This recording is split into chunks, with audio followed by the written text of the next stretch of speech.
1 Tessalonicenses, capítulo 5, verso 17. Orem sem cessar.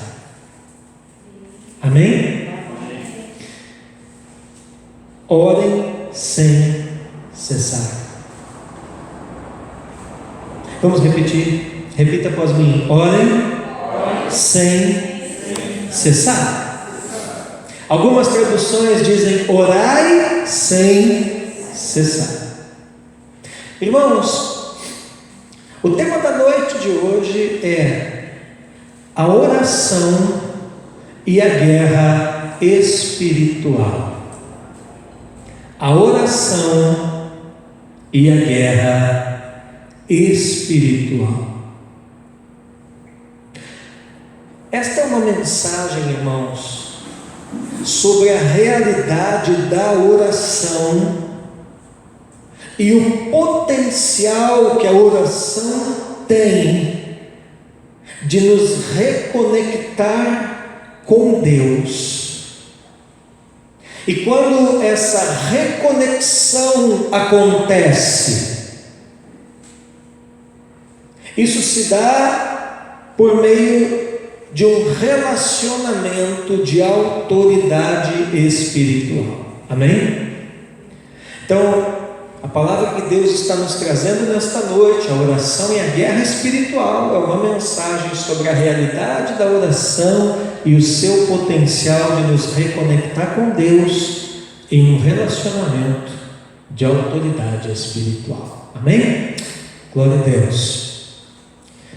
Eu quero dizer para os irmãos uma coisa que Deus falou comigo aqui, irmão Ivaldo, enquanto nós adorávamos,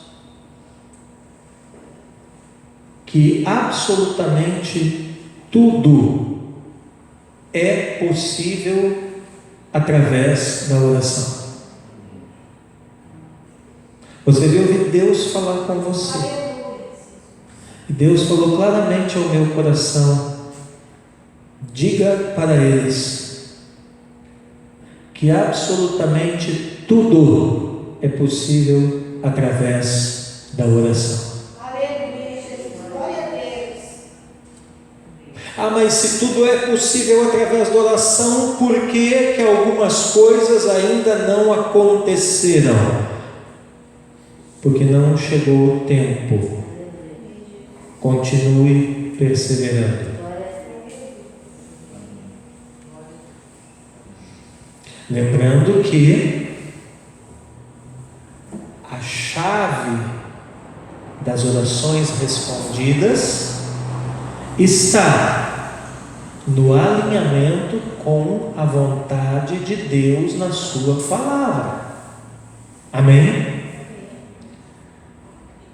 Então, a nossa oração, irmãos, que resolve, irmã Sueli, absolutamente tudo, ela precisa ser uma oração bíblica, alinhada com a palavra. Amém? Aleluia. Irmãos, eu tenho me dedicado mais à prática da oração nestes últimos tempos.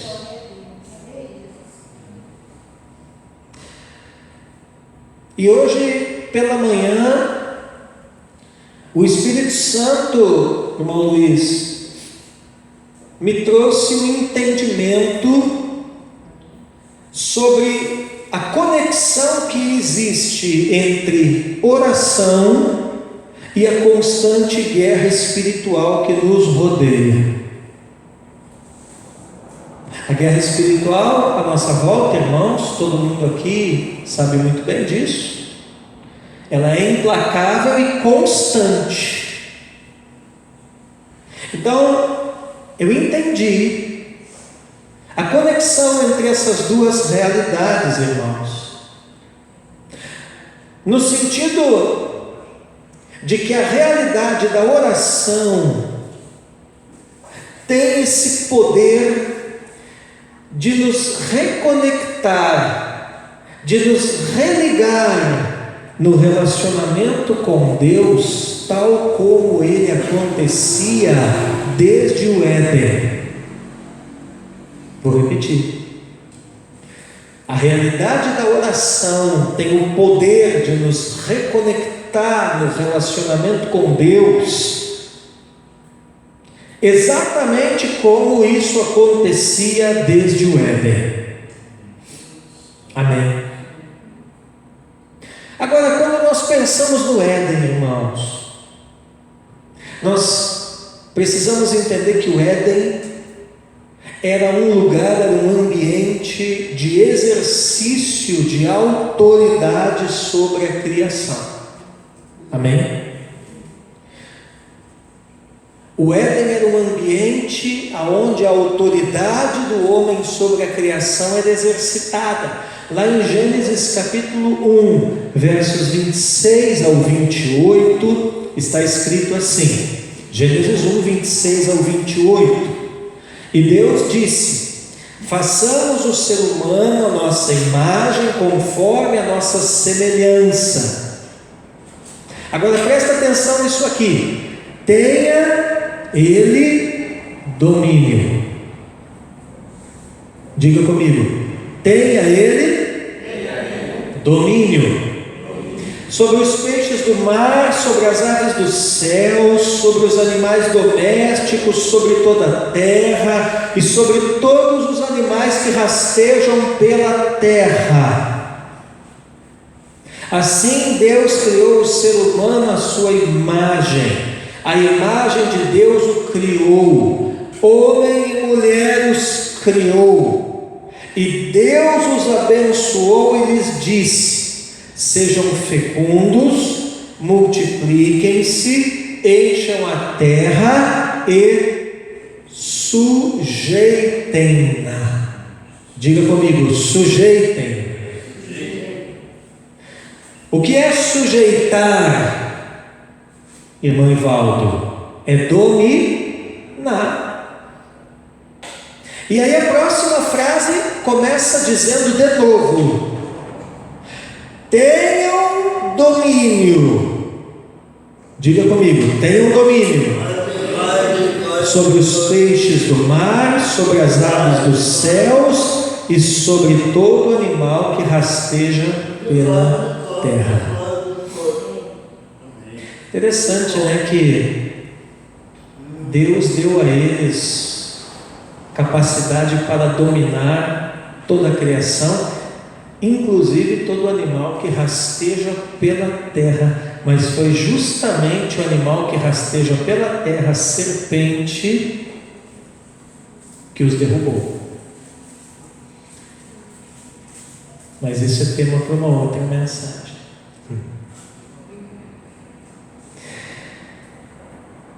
Então aqui nós estamos vendo que, Sheila, que o Éden é um ambiente de autoridade, que o Éden era um ambiente onde Adão, Eva recebem um mandato, uma capacitação de Deus para ter domínio, para sujeitar toda a criação, de maneira que apesar deles serem parte da criação, eles estavam acima. Eles não eram qualquer criação. Tem uma expressão que fala que eles eram a coroa da criação. Amém. E essa autoridade, irmão Hélio, ela tinha um fundamento. Está entendendo, irmão? Toda autoridade tem um fundamento. Ninguém exerce autoridade a partir do nada. Ah, porque eu acho que eu tenho autoridade. Não, isso não existe. Aliás, às vezes até existe na cabeça de algumas pessoas, né, irmão? Mas só na cabecinha dele ou dela. Por quê? Porque toda autoridade tem um fundamento. E aqui, a autoridade de Adão e Eva, nossos primeiros pais, era fundamentada aonde? A partir de um relacionamento diário com o Criador. Amém? Então, qual era a base, irmão Edson, da autoridade de Adão e Eva? Da onde vinha? Qual era a legalidade, Marlene, da autoridade de Adão e Eva? Aonde estava, irmão Luiz, o segredo disso? Ora, era o relacionamento que eles tinham todos os dias com o Criador. Olha aí na sua Bíblia, Gênesis capítulo 3, versos 8 e 9. Gênesis 3, versos 8 e 9. Tem até uma outra mensagem que eu ministrei aqui, né? Que já está lá no nosso YouTube. Autoridade fundamentada no relacionamento, né? Depois você dá uma conferida lá nessa mensagem. Então a autoridade de Adão e Eva se baseava no relacionamento diário que eles tinham com o Criador lá no Éden, que era um ambiente de autoridade. Gênesis 3, 8 e 9 diz assim: ao ouvirem a voz do Senhor que andava no jardim, diga comigo, andava no jardim,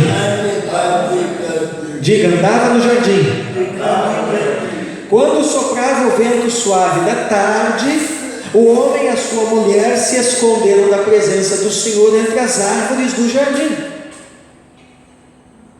Então veja que era costume de Deus andar ao fim da tarde pelo jardim. Continuando.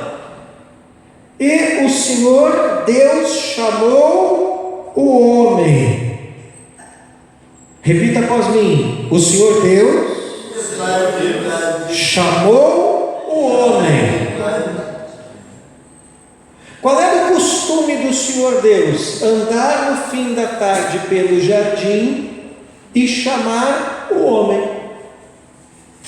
Chamar o homem para quê, Cristina? Para um relacionamento, para uma conversa, para um diálogo, para uma interação, irmãos, que acontecia ali, irmã Sueli, todos os dias ao fim da tarde. Quantos estão me entendendo? E aí o versículo ali termina, né, dizendo que o Senhor perguntou para o Adão: onde você está? Agora preste bem atenção nisso, irmãos. Quando o relacionamento foi rompido pela corrupção do pecado, a autoridade foi perdida. Quando o relacionamento foi rompido, a autoridade foi perdida. E isso pode acontecer com qualquer um ainda hoje.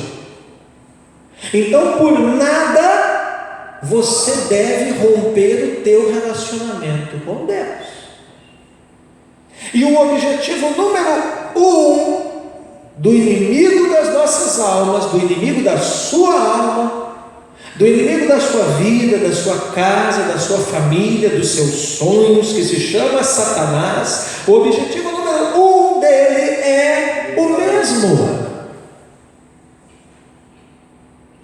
levar você a romper o seu relacionamento com Deus.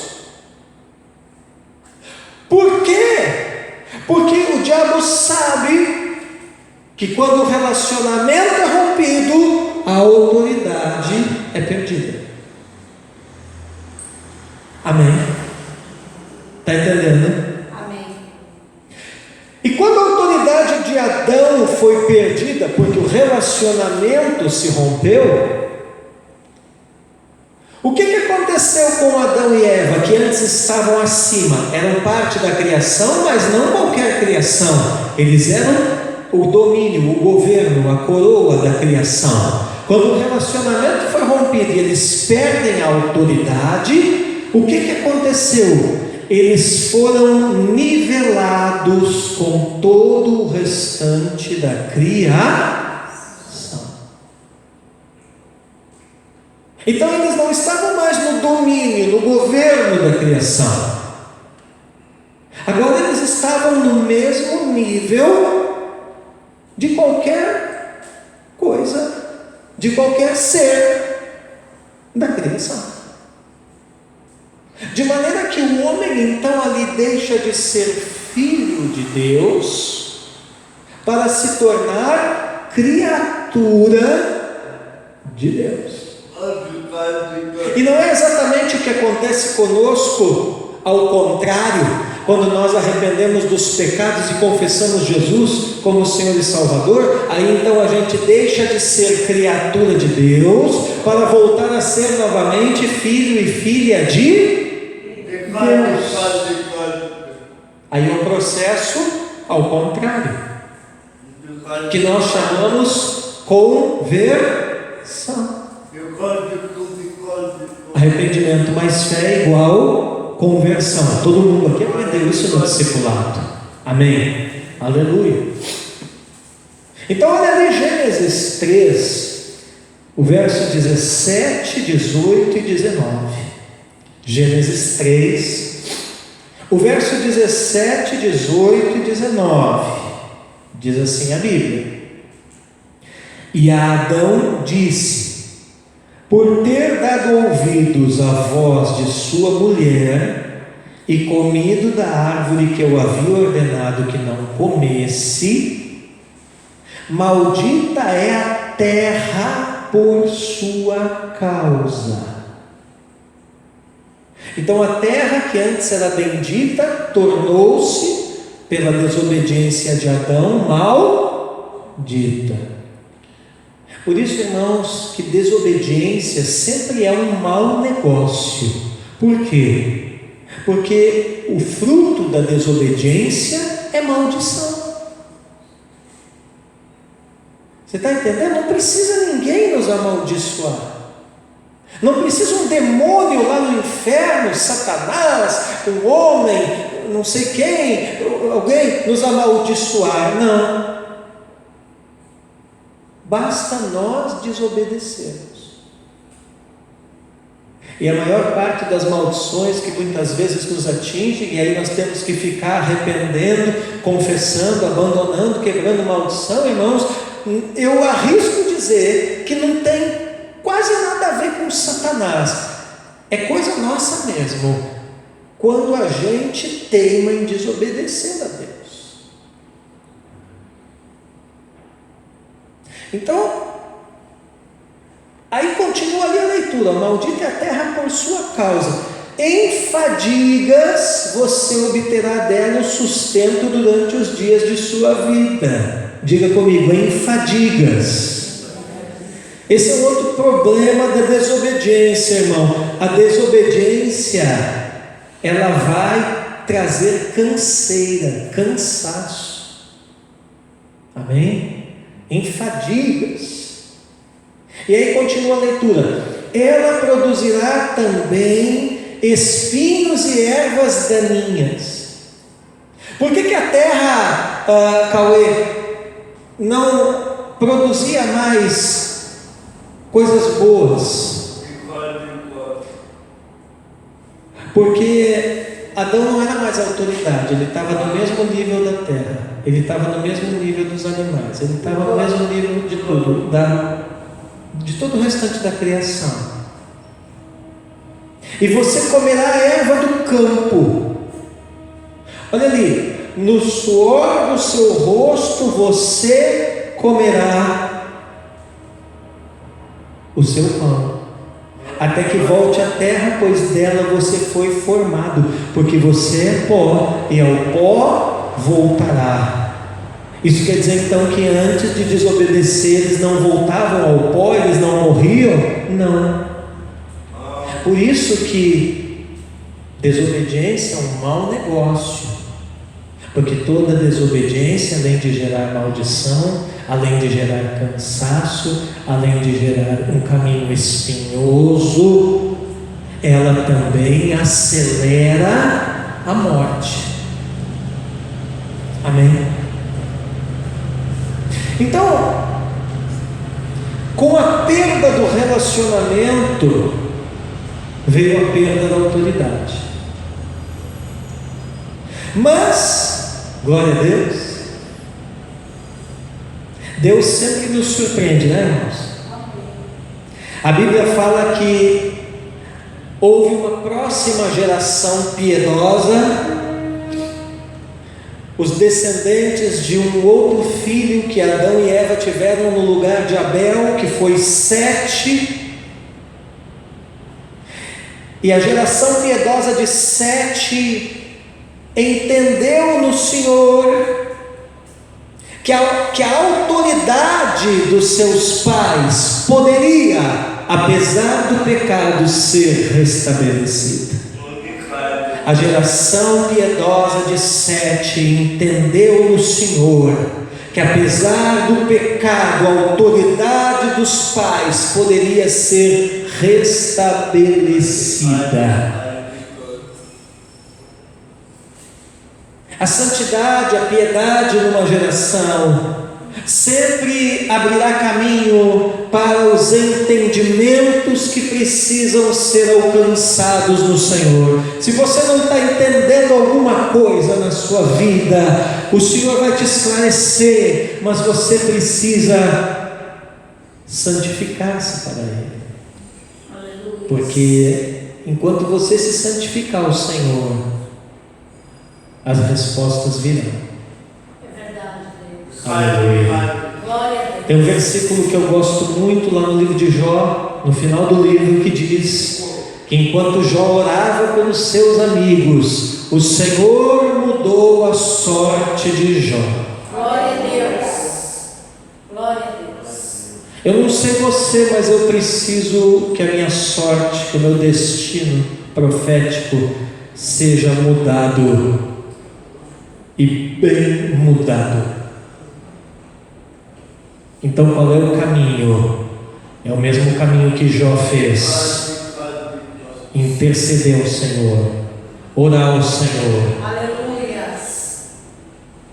E não só pelos seus amigos, até por quem te falou bobagem, como os amigos de Jó, durante o livro inteiro, por falta de entendimento e de espiritualidade, ficaram falando bobagem para ele, mas ele intercedeu por eles.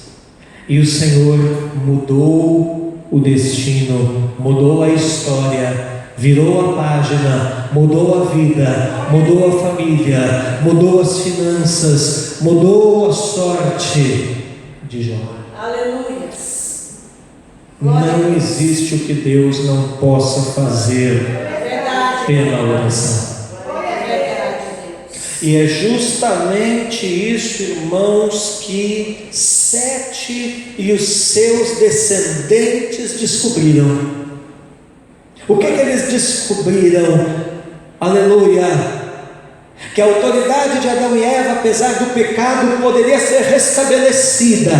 De que forma, irmão Edson? Pela oração. Pela oração.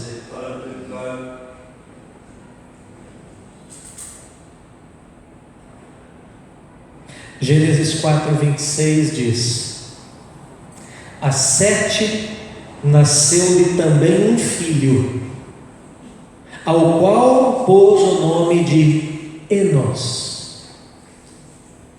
Foi nesse tempo que se começou a invocar o nome do Senhor. Como é que chama invocar o nome do Senhor? Oração. Amém? Aleluia. Irmãos, não é à toa que todos os grandes acontecimentos das Escrituras aconteceram em meio a uma atmosfera de oração. Não é à toa que todos os grandes acontecimentos da Bíblia se deram em meio a uma atmosfera de oração.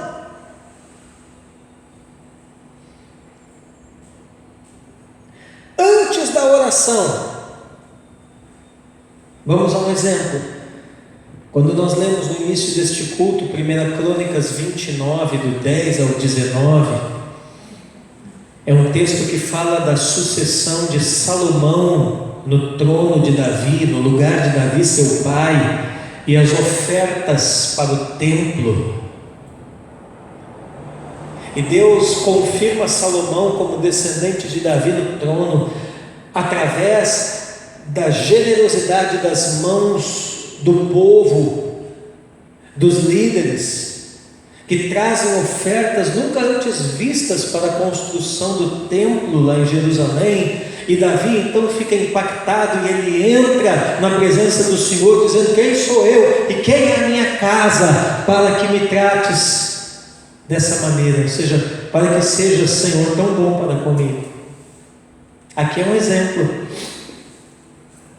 de Deus atendendo antes mesmo que a oração fosse feita. Você vê que primeiro Deus confirma o seu sucessor com contribuições, com ofertas, com sementes, com dádivas, e depois Davi então apresenta-se ao Senhor em oração. Aleluia. Graças a Deus. Mas a oração também, os grandes acontecimentos de Deus na nossa vida, eles também podem acontecer durante a oração. Um exemplo é o próprio Jó, que eu acabei de mencionar aqui, que a Bíblia diz que enquanto ele orava pelos amigos, Deus mudou a sua sorte. Mas nós temos também a oração de Moisés na guerra contra Amaleque. Olha aí na sua Bíblia o livro do Êxodo, capítulo 17, versos 10 ao 13. Êxodo 17, aleluia, versos 10 ao 13. Olha lá, Êxodo 17, 10 ao 13, diz assim a Bíblia: Josué fez como Moisés lhe havia ordenado e lutou contra os amalequitas. Porém Moisés, Arão e Hur subiram para o alto do monte. Quando Moisés levantava a mão, Israel vencia. Quando, porém, ele abaixava a mão, os amalequitas venciam. Quando as mãos de Moisés ficaram pesadas, pegaram uma pedra e a puseram por baixo dele para que Moisés se sentasse. Arão e Hur sustentavam as mãos de Moisés, um de um lado e o outro do outro. Assim as mãos dele ficaram firmes até o pôr do sol. E Josué destruiu os amalequitas a fio de espada. Enquanto a oração acontecia, o inimigo estava sendo destruído. Aleluia. E Deus ainda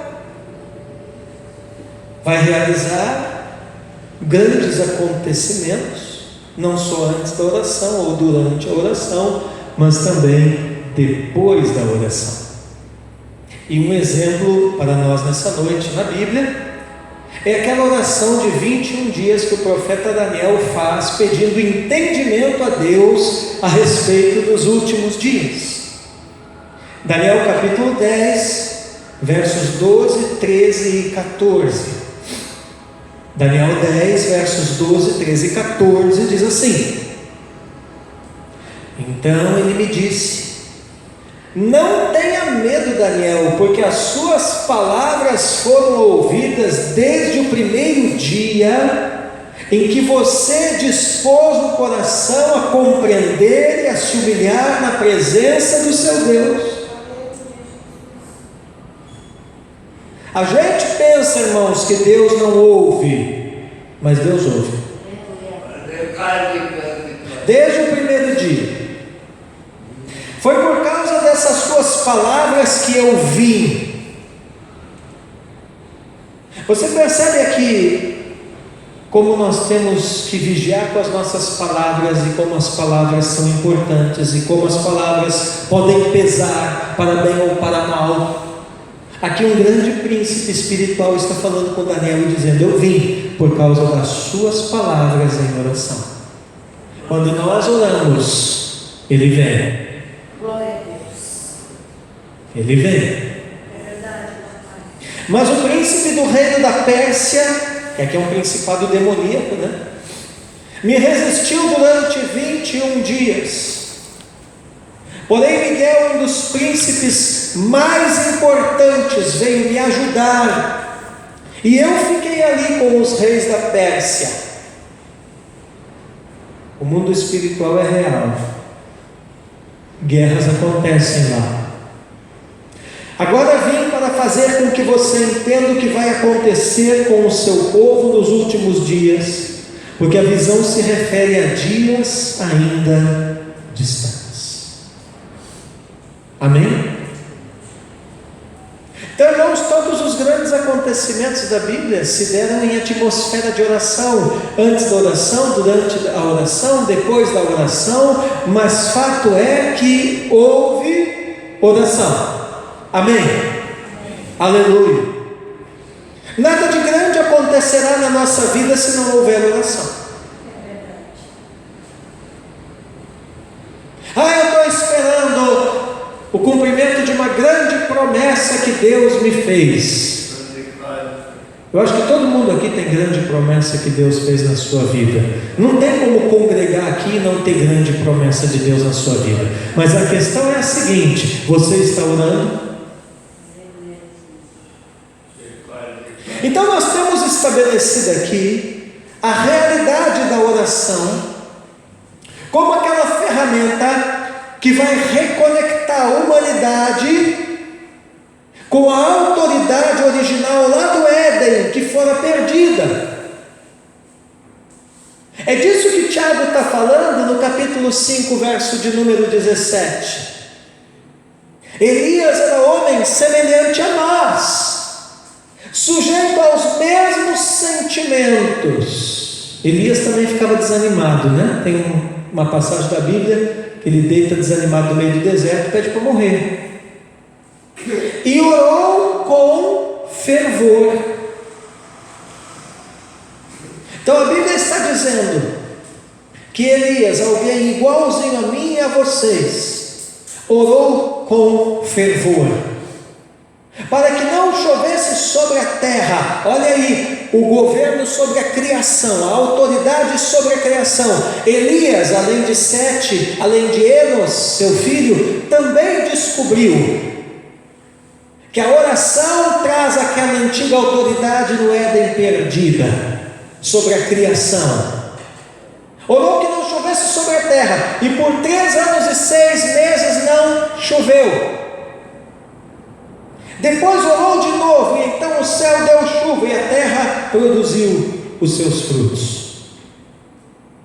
O que Elias está exercendo aqui? A autoridade que Adão, antes do pecado, exercia lá. Como que ele descobriu isso?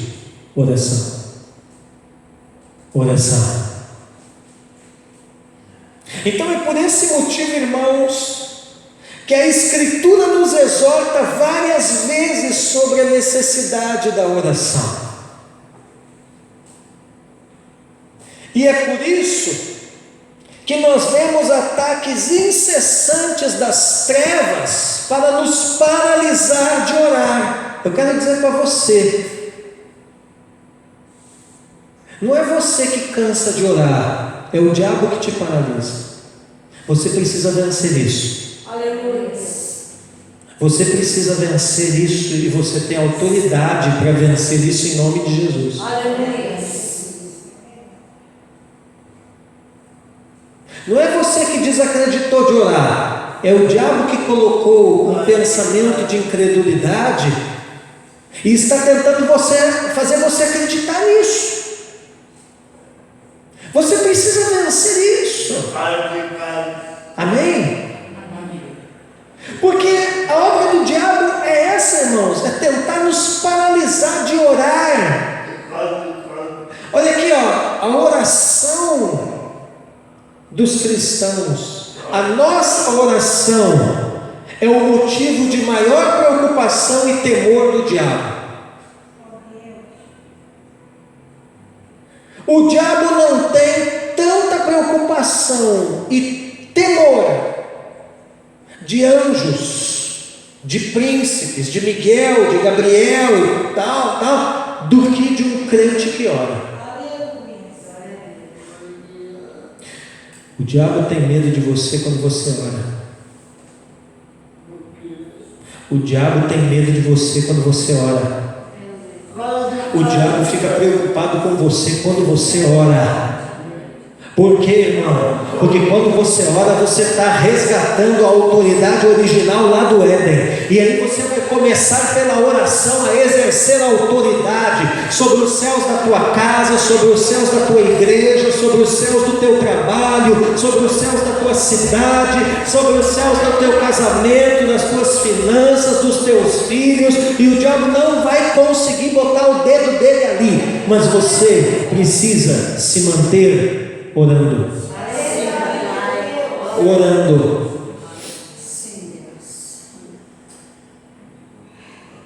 Orando, um dia sim, outro também.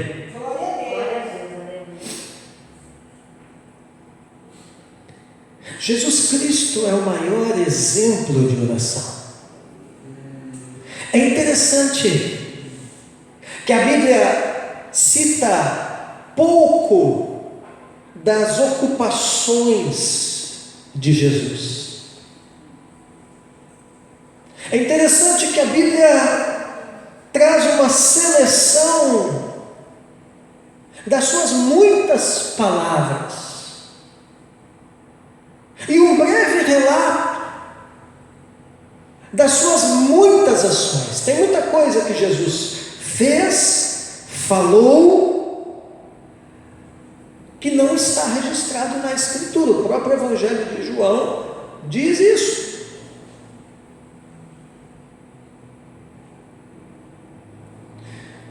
Mas em meio a todos esses relatos, a Escritura se preocupa em citar, na maioria das vezes, a vida de oração de Jesus. Jesus é o maior pregador que existe. Não vou dizer que existiu porque ele está vivo. Está tão vivo que está pregando hoje aqui através da minha vida no Espírito Santo para você. Glória a Deus. Eu não sou Jesus, mas o Espírito de Jesus habita em mim. Amém. E através das Escrituras ele está falando com você nessa noite. Aleluia. Então Jesus é o maior pregador que já existiu. Mas você já parou para pensar que em nenhuma passagem da Bíblia ele ensina os seus apóstolos a pregar, mas sim a orar.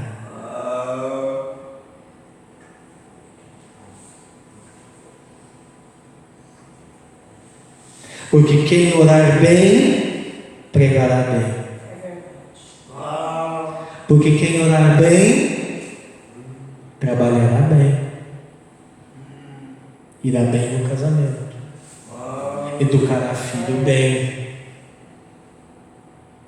Cuidará da casa, do marido, da esposa bem. Se relacionará com os outros bem.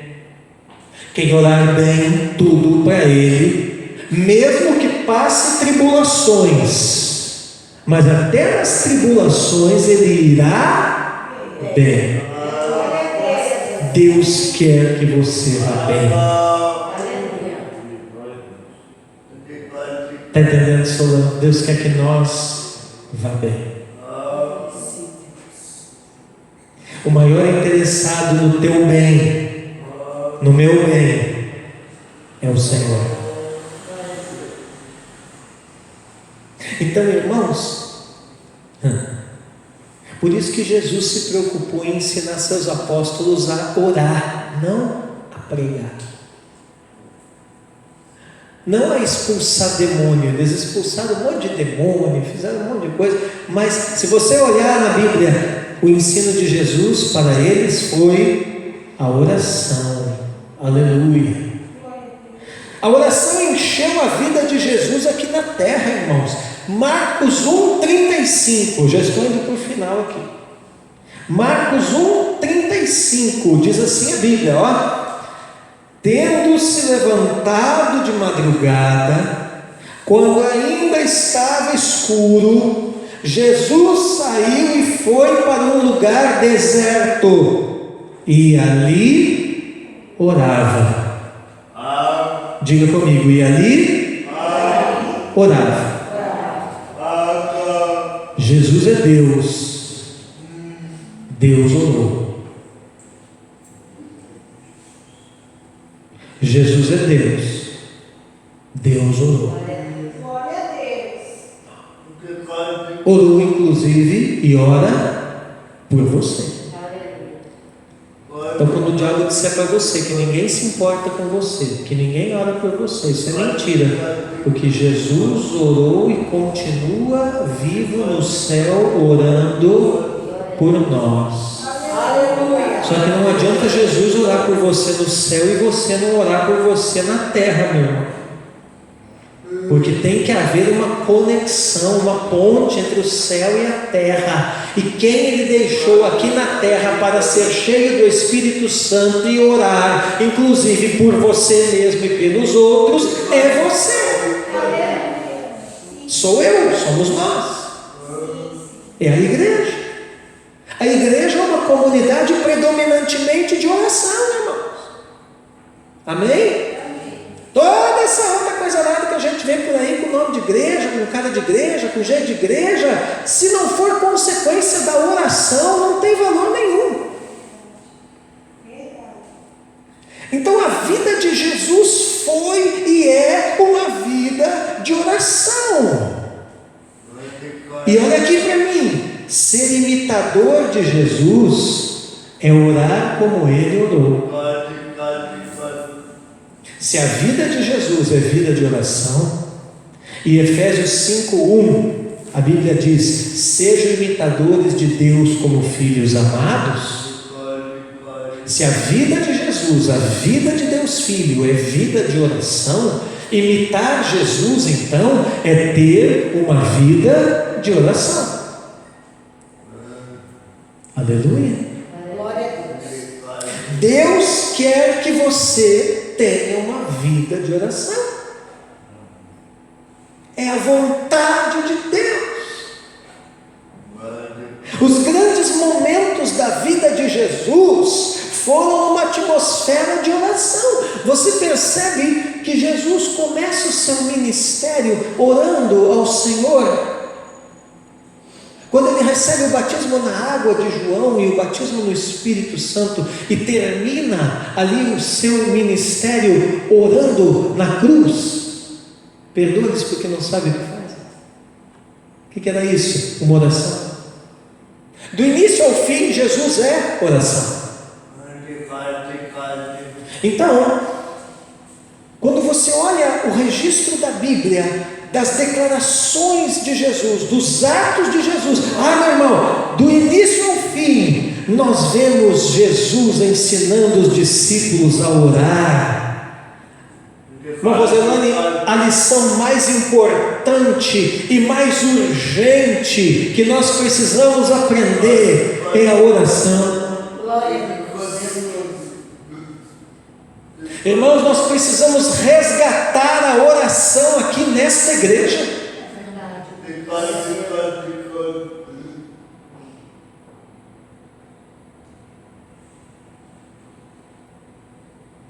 Eu me lembro de algumas reuniões de oração que nós tínhamos lá no Beira-Rio.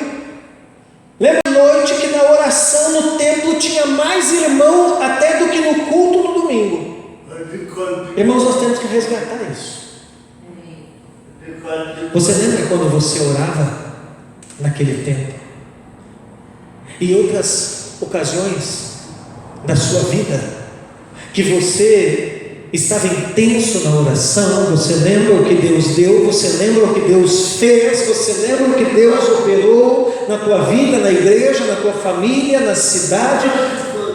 Deus está dizendo para você hoje: volte.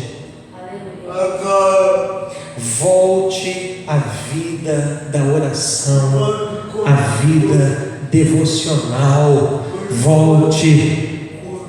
Lucas 18, verso 1. Jesus lhes contou uma parábola para mostrar que deviam orar sempre e nunca desanimar. Aleluia.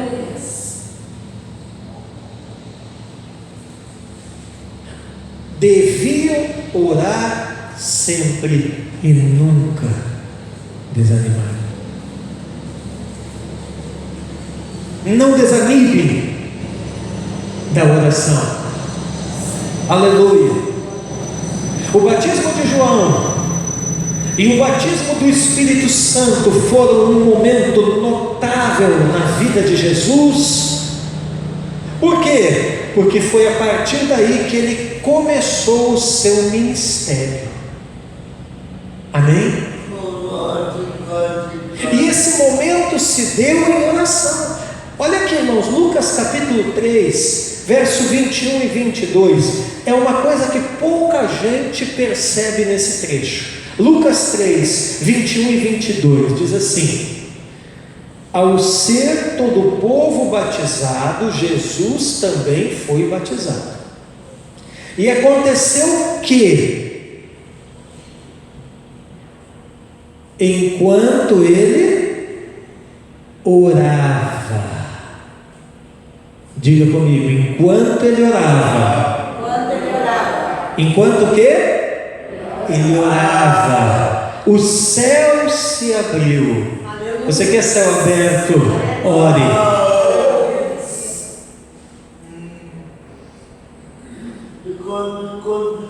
Ah, pastor, não sei o que eu vou fazer, os céus estão meio fechados.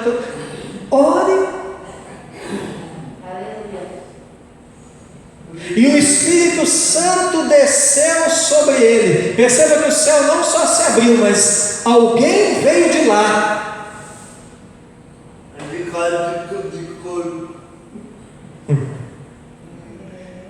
Irmãos, quando a oração acontece, as visitações celestiais aparecem. Amém? Aleluia. Em uma forma corpórea como pomba, e do céu veio uma voz que dizia. Então não só o céu abriu, mas alguém veio de lá, como alguém também falou. Você está precisando de uma direção de Deus, de uma voz de Deus na sua vida? Ore. É de lá que vem. Amém?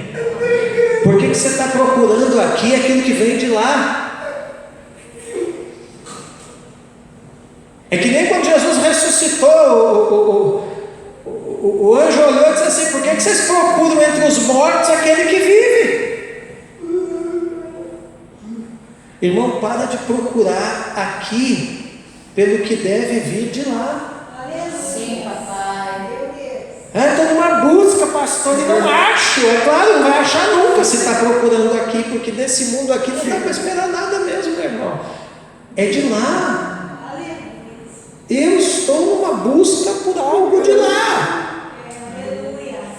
Aqui é só passagem, irmão Sueli. O nosso negócio é chegar lá. A Bíblia diz buscar as coisas do alto, irmão Luiz. Buscar as coisas lá de cima.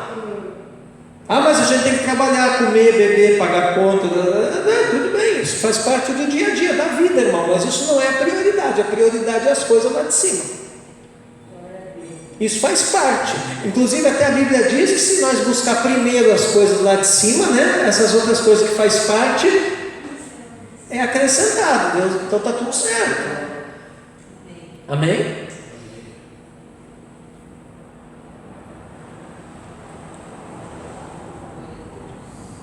A irmã me procurou muito preocupada semana passada com uma situação financeira, né? E eu falei para essa irmã assim: filha, você é dizimista fiel.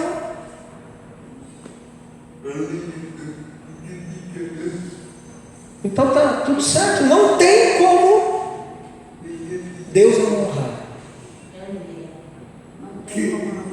Não tem como não honrar. E Deus honrou.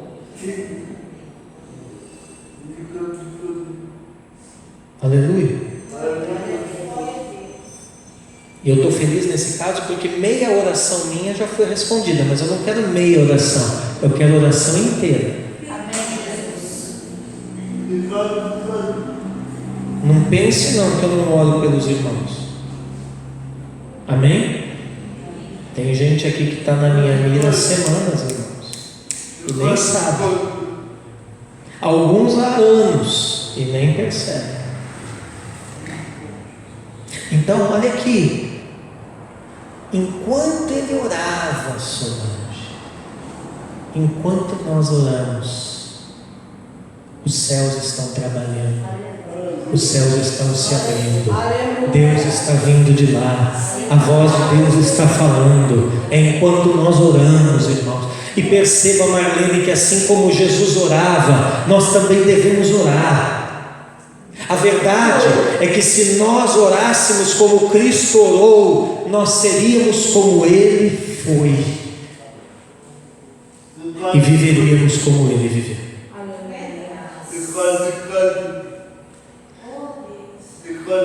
Eu quero ser como Jesus é. E é ótimo isso, porque essa é a meta do cristão, é ser como Jesus é, né? Então, por onde começa esse negócio de ser como Jesus é, irmão Hélio? Começa pela oração. Começa orando como Jesus orou. E como é que Jesus orou? Ele orava todos os dias. Ele tinha relacionamento com o Pai todos os dias. Aleluia. Talvez você não possa estar o dia inteiro, mas você pode estar uma parte do seu tempo todos os dias. Pode e deve. Isso é orar como Jesus orou. E além disso, nós teríamos as mesmas respostas que Jesus alcançou. O bom desse negócio, Cristina, de ser como Jesus é que nós vamos ter as mesmas respostas que ele teve. Agora eu te pergunto, alguma vez o Pai negou algo para Jesus? Não. Então, se nós orarmos como Jesus, irmã Roselane, o seu caráter, a sua vida, o seu Espírito Santo também serão nossos.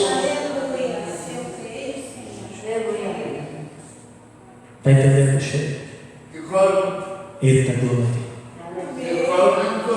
Então a proposta, para encerrar, é vivermos por Jesus e perto de Jesus.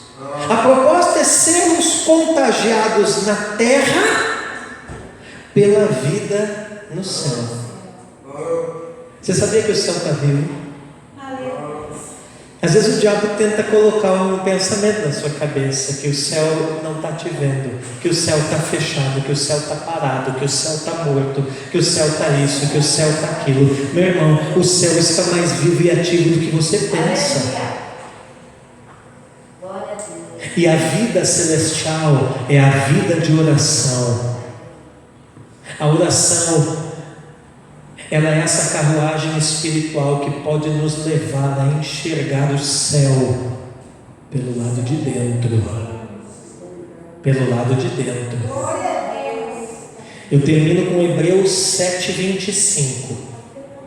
Por isso também pode salvar totalmente os que por Ele se aproximam de Deus. Está falando de Jesus ressurreto aqui. Vivendo sempre para interceder por eles. Qual é a qualidade de vida de Jesus? Vida eterna, vida de Deus. Ele vive. Amém? Jesus está vivo, amém, irmãos? Por mais que às vezes você se sinta mais morto do que vivo nas suas tribulações, mas Jesus está vivo. E isso é temporário, isso vai passar. Jesus está vivo. E o que Ele está fazendo? Intercedendo por nós. Amém? Fique em pé no seu lugar. Vamos orar.